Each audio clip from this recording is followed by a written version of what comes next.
matched on Bumble, and we matched during the work day.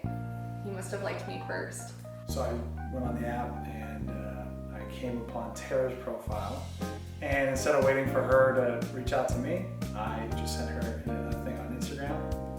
At the time I was like, kind of like impressed, because I was like, he reached out, he made the effort even though the girl is supposed to talk first. She responded back, she said something like, oh, you're breaking the rules, and like I couldn't tell humor over the phone, so I felt like, oh, I lost it. But the other half of me was like, what the heck?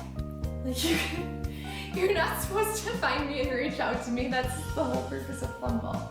And then I think she said something on top of that, like, well, I'll make an exception this time or something like that, and then she messaged me again. I think I played it off and I was friendly back, but I definitely called him out for not waiting. The next day, I got her phone number, and so I called her. Like, who calls someone on the phone that they don't know? I left a voicemail, basically like asking her if she wanted to go out. There was like actually 3 parts to our first date. The first part was being shabu shabu group dinner. It was a nice establishment. Kevin certainly made up the majority of the conversation. I just know most of the talking was me.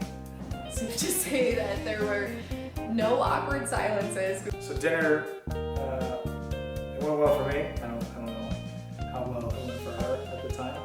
The second part was in Manhattan Beach, like a block away from my old apartment. We went down to the beach. I was taking her home and I didn't want to like part ways with her. There was only one of us that was desperate to keep hanging out. That was me. So I was like, I gotta lock this down pretty quick.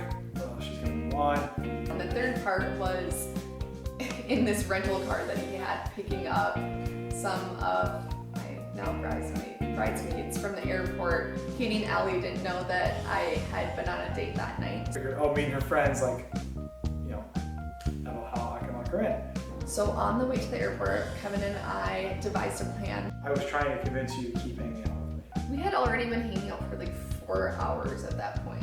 He not only had to pretend to be the Uber driver, but he had to have an accent. Hey, Katie and Allie, welcome to Los Angeles. Who's this weirdo? So glad that y'all made it here. Hop on in, I'll get your bags for you. We'll take it from there. He's a very well-rounded person. So kind and so just loving. I think what surprised me most, I don't mean this in a negative way, but almost how good of a person he was. Just wanted you to be my girlfriend. It worked. Obsessed from this year. It's a trend. July 23rd, see you there.